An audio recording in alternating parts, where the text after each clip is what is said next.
The future of project management is changing fast. On Projectified with PMI, we'll help you stay on top of the trends and see what's really ahead for the profession and your career. For an easy way to stay up to date on Projectified with PMI, go to iTunes, Stitcher, Google Play Music, or pmi.org/podcast. Hello, I'm Stephen May, and this is Projectified with PMI. I'm here with my co-host Tegan Jones, and today we're talking about customer experience and how people's expectations inside and outside our organizations are evolving. We live in a time of instant gratification, which has changed the way people expect to interact with organizations. Digital on-demand service is a growing part of what customers are looking for. And that means organizations have to create an experience that's quick, easy to navigate, and customized. Yeah, at this point, we've become very accustomed to convenience. And as soon as one company offers something new and impressive, that raises the bar for everyone. I recently saw a survey from Salesforce that said 73% of customers say an extraordinary experience with one company actually raises their expectations of other companies too. So there's a lot of pressure in the marketplace to keep up. And it's not just about being always on. It's also being available across platforms. And a lot of customers will start and end transactions on different devices or different channels, depending on where they are or what they're doing or the nature of the transaction. Yesterday, literally in one day, I communicated with my auto insurance company by real-time voice, voicemail, text-based file sharing, email, and web-based video upload, all part of the same transaction. So organizations have to be essentially everywhere, and keeping all the supporting systems fully integrated and performing at a high level is a tough job that requires big investment. In fact, Gartner says that in 2018, 3/4 of organizations increased their spend on customer experience technology. Yeah, and to make the biggest impact possible, organizations have to manage those investments carefully. And we have a real world example of this to share from one of PMI's 2018 PMO of the Year finalists. Triglav Group, which is based in Slovenia, is one of the largest insurance companies in Southeastern Europe. And it recently went through a digital transformation that helped streamline its customer experience and boost online sales. We'll hear a bit more about how they did it a little later in the episode. I love hearing a story about a PMO that's delivering this kind of business impact, so I'm really looking forward to this. We're also going to hear from Borislav Tadić, a vice president at Deutsche Telekom in Bonn, Germany. Boris and I discussed how organizations need to simplify in order to improve the customer experience and why every area of an organization has to be involved in that process. We'll get to that conversation shortly. But first, we're going to hear from Sindhu Joseph, the CEO and founder of CogniCor Technologies in San Francisco. CogniCor develops virtual assistants, so I'm really interested to hear Sindhu's take on how AI can help improve the customer experience. Let's go to her now. There were some businesses that were born digital. So if you look at those businesses that did not have the stigma of transforming themselves from the, pre-digital to the digital space, and they need not have to, change their model of operations.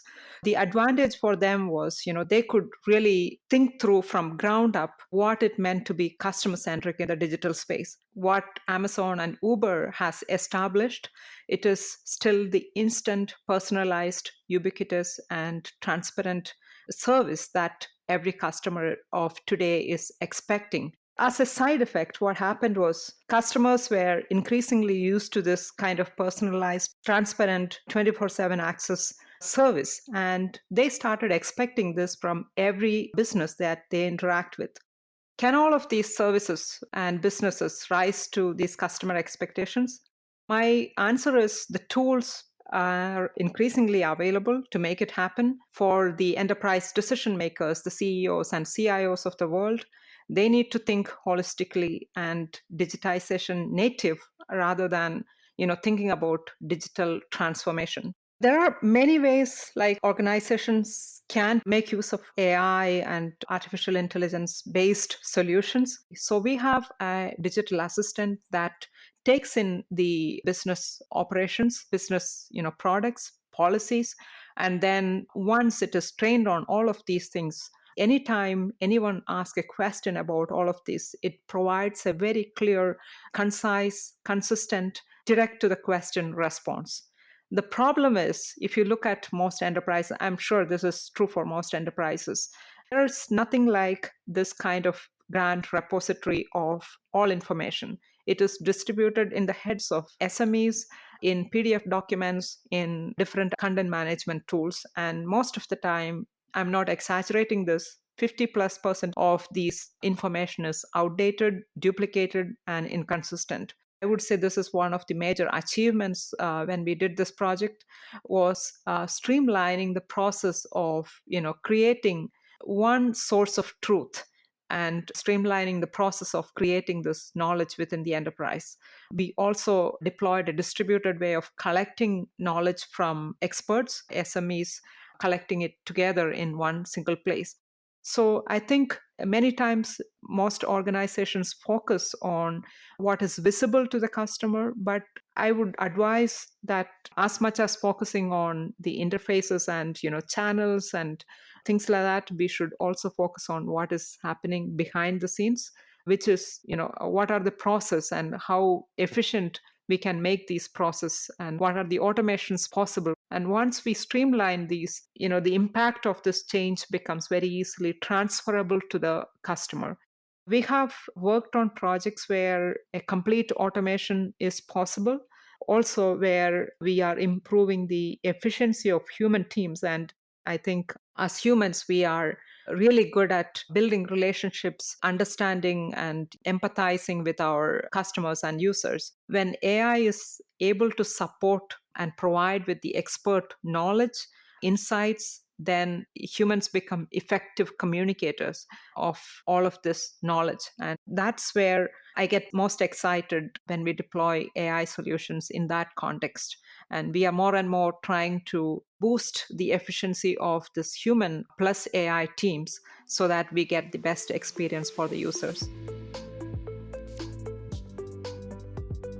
Researchers and practitioners alike are expecting AI to have a major impact on customer experience projects over the next few years.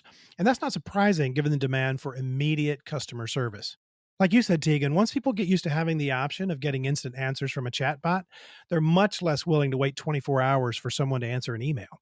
Yeah, they are much less willing. In fact, that same Salesforce survey that I mentioned before found that 71% of customers expect companies to communicate with them in real time. And chatbots can really help with that, but there are also a lot of areas where people just don't want to rely on technology, especially when you're looking for an expert recommendation or making a major investment. You want to interact with a person, not a robot. PV Cannon, co-founder and CEO of 247 AI, has written about this extensively, and he's built a business on it. He says that successful virtual agent systems depend on bots working with humans, not replacing them. Getting this right, integrating the AI and human worlds, will be critical for many organizations for the foreseeable future.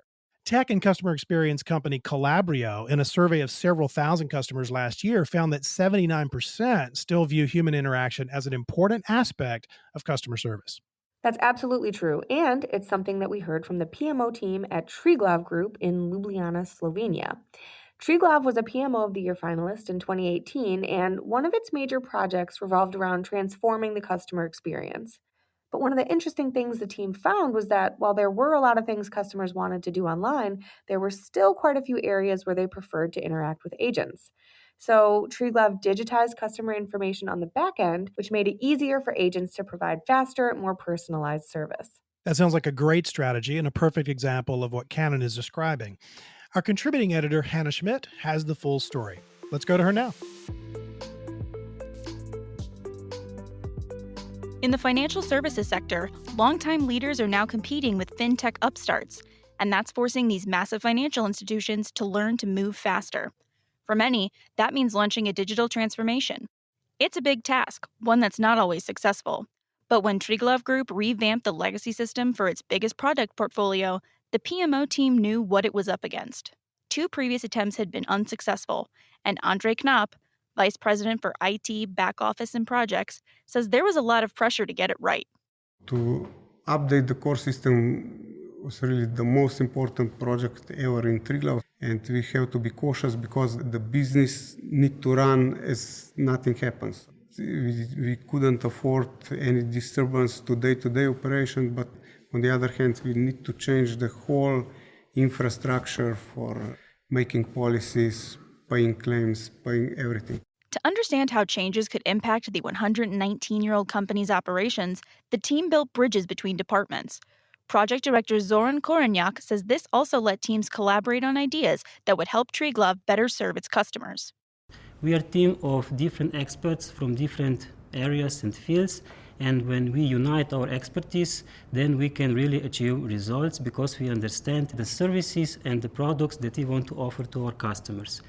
And what is most important, we understand how our customers function and what are their needs now, and we kind of anticipate what their needs will be in the future. But delivering better service required consolidating and centralizing customer data across the company.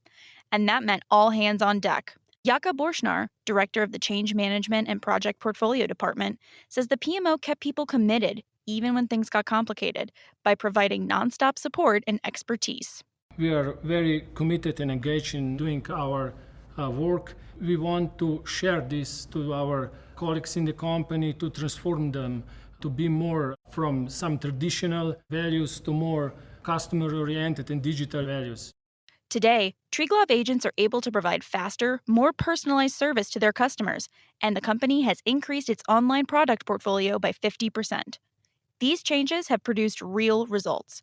Since the transformation, Triglav has seen a 160% jump in online sales and a 15% decrease in operating costs. It's not just about the insurances itself anymore, it's about services that are greater, bigger, more effective for the customer that a modern insurance company will deliver. We need to be stable, we need to be safe, we need to be long-term oriented, and at the same time we need to find parts when we can be agile, digital, modern, and let's say digital customers oriented more as we are now.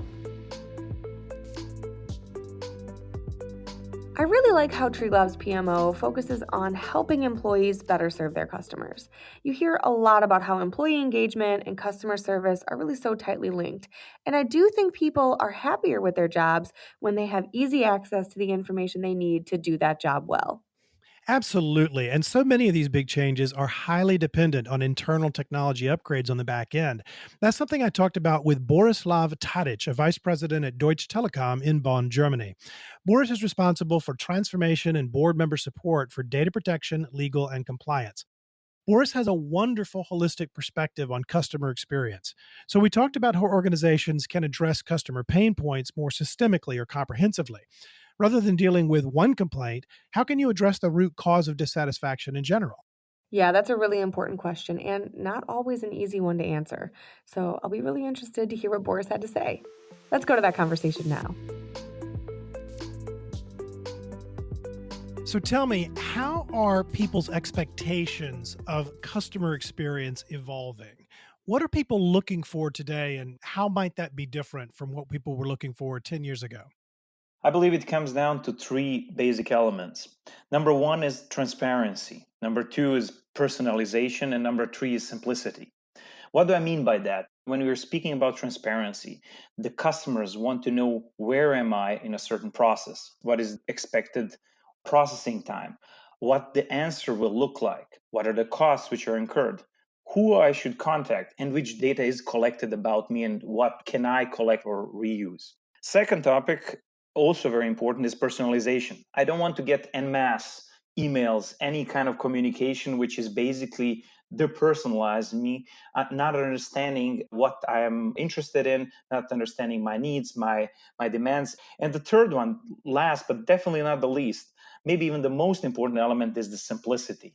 Attention spans are getting shorter. People are bombarded with different kinds of information, but also different kinds of products and services. So they always need to have a clear understanding of everything going around them in the most simple language. And you can do that with a variety of different options, from self-service, how timely is your response, how understandable or readable is your contract, and in many, many other ways.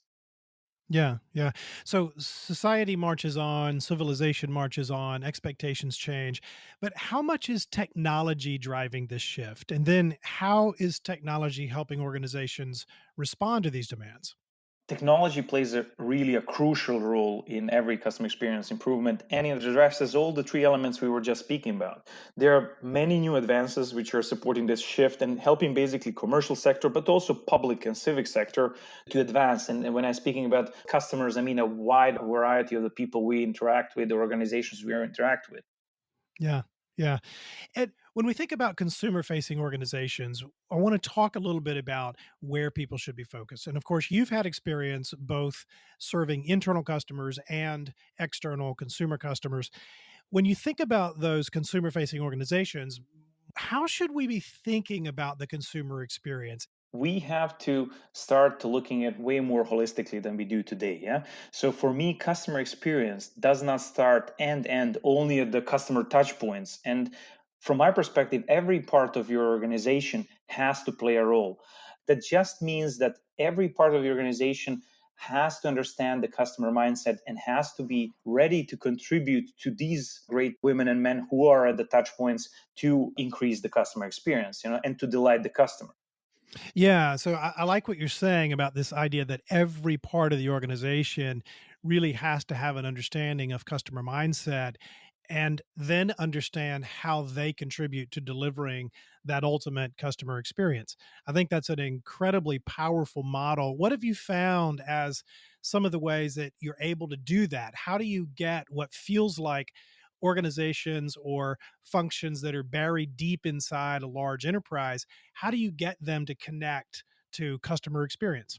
First of all, you start with a dialogue. You have to speak with as many stakeholders as you can, not only top management, which is also very important that they, like our management in our case, fully stand behind the perfect customer experience, but it's important to speak directly with B2C and B2B customers, to engage them, and also to speak in regular intervals with all the internal functions, whether it's finance, HR, IT, commercial functions, basically to get the information and have to understand what they are doing and how they are contributing to the both value chain and the customers.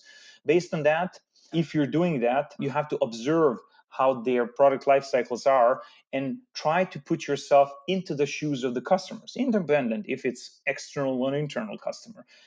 From their shoes, think about whether you would enjoy being on a telephone call with one of our agents, or would you enjoy, are you served in a proper manner when you're in an online shop or in a physical store? When you gather all that information, of course, estimate the measures, what we did in the past, of course, try to understand what kind of impact, what kind of changes are necessary. When you have that, bring it to the top management, bring it to every layer of the management, and try to understand how they can contribute, motivate their teams, enable their teams to work on these small, I would call them customer experience artifacts parallel to their everyday business. In talking about your approach to digitization and transformation programs, you've said that people often start with tools, but that from your experience, you should really start with simplification and acceleration of processes and policies. Can you talk a little bit about how that applies to programs that either contain a significant customer experience component or really are working toward the objectives of improved customer experience? Sure. The first element you have to do is to get the information which you need to simplify. So, for example, in our digital transformation, we use the classical elements such as customer focus groups, asking them about possible improvements, about ideas, about the pain points, where we got, for example, very many interesting points how, for example, the simple contract change process or opt-out process could work, and we tried to carry that into the rest of the organization. Then basically, when you discuss doing a customer journey, when you discuss how a process looks like with the customer, they can tell you many steps which you don't see from your internal perspective, which you don't notice, which is happening on the ground. So when you gather all these informations, then you start thinking about, okay, how do I simplify from here? What are the concrete action? Does it mean to change the language in a certain document, to carve out certain steps, to reduce the number of the elements, for example, such as requirements and policies, which basically influence all the processes in the company, or how I can concretely do or specifically do something which is very, very much better than the competition. Yeah. Yeah, no, that's brilliant. Can you share an example of a project that you worked on that measurably improved customer experience? And if you would, explain how technology played a role in that. We had, I would say, a list of some 60 at the time, 60 strategic topics or areas where we were engaged as a group.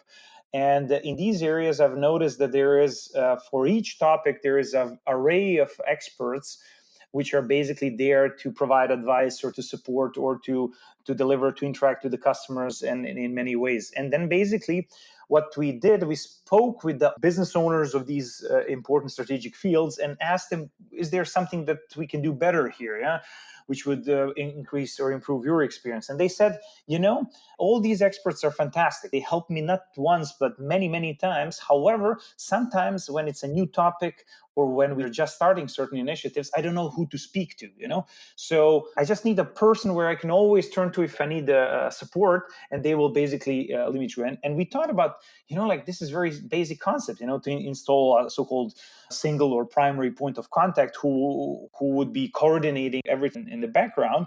So we did exactly that. And this had an enormous impact on the feedback, which we got also in written form and in every other way. And of course, we could personally have this effect of pleasure or satisfaction that we have happy customers there. Boris, you've been incredibly generous with your insight and your experience, and I really appreciate it. I've very much enjoyed talking with you. I want to ask you one more question before you go, and I don't want to make it easy. What is the single most important piece of advice that you can offer, perhaps a leader who is leading or moving into leading his or her first transformation of a major customer experience component in his or her organization? What's the single most important piece of advice you offer them? It would be talk to the customers, adapt and simplify, invest in your employees, and repeat. Start all over again. And with that, Boris Tadić, Vice President of Board Member Support and Transformation of Data Protection, Legal and Compliance at Deutsche Telekom in Bonn, Germany, has the last word. Boris, it has been a pleasure talking with you. Thank you for being here. Same here. Thank you very much. Thank you for listening to Projectified with PMI. If you liked this episode, you can subscribe on Apple Podcasts or Google Play Music. We'd love your feedback, so please leave a rating or review.